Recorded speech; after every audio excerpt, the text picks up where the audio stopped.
Assalamualaikum warahmatullahi wabarakatuh.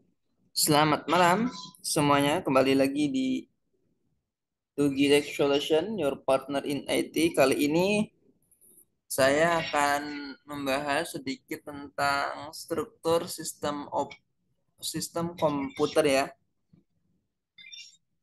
Kemarin kita sudah membahas sistem operasi atau OS.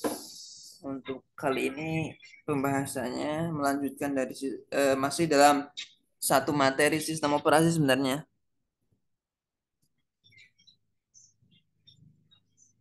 Baik, struktur sistem komputer. Komponen utama sistem komputer di sini ada komponen utamanya itu prosesor. Jika hanya satu disebut CPU. Kalau CPU atau prosesor itu yang sering disebut sebagai otaknya komputer ya, CPU atau prosesor tersebut. Kemudian main memori, kemudian input, output, modul. Kemudian ada sistem interconnection.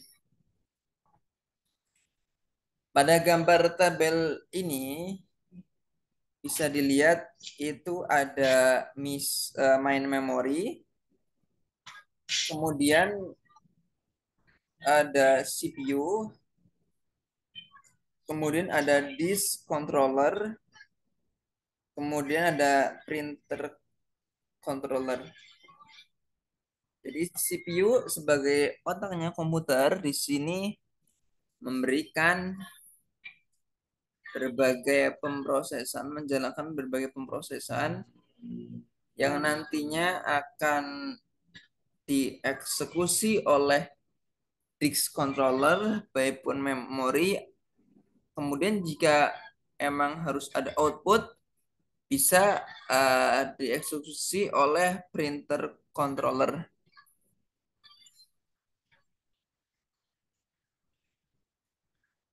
Kemudian register sebagai pembantu prosesor dalam pertukaran data antara prosesor dengan main memori. Berdasarkan fungsinya, user visible register, kemudian ada control and status register.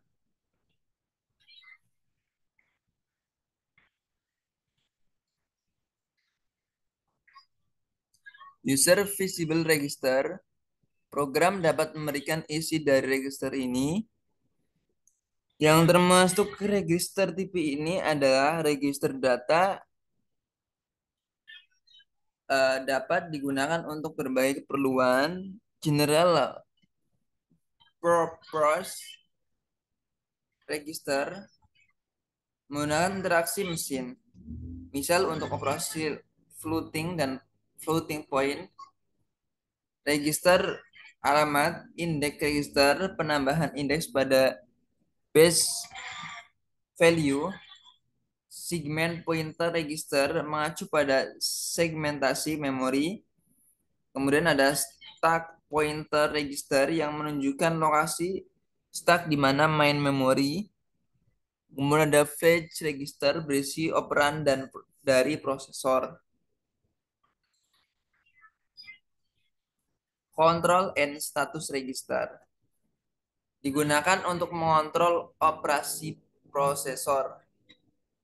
Register untuk alamat dan buffer, MAR atau Memory Address Register, berfungsi pencatat alamat di main memory yang akan diakses. Kemudian MBR, Memory Buffer Register, penampung data yang akan dikirim diterima dari main memory. Kemudian input output register, mencatat alamat port input atau output. Input output buffer register mendampung atau menampung data yang akan dikirim atau diterima dari port input output.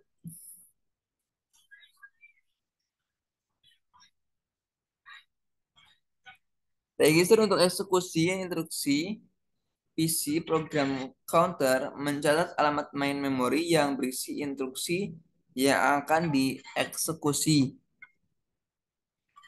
Instruction register menampung instruksi yang baru. PSW program status word register untuk kumpulan register yang berisi kode dan status.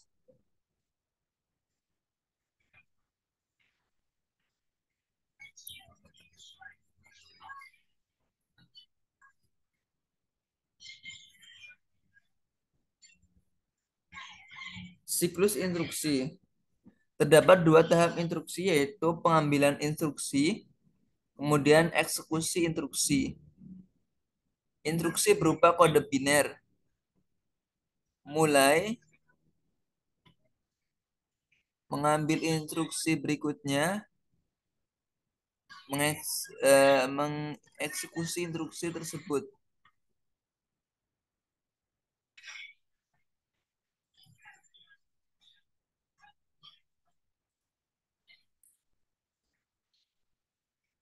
Baik, mungkin hanya sekian untuk materi pada malam hari ini.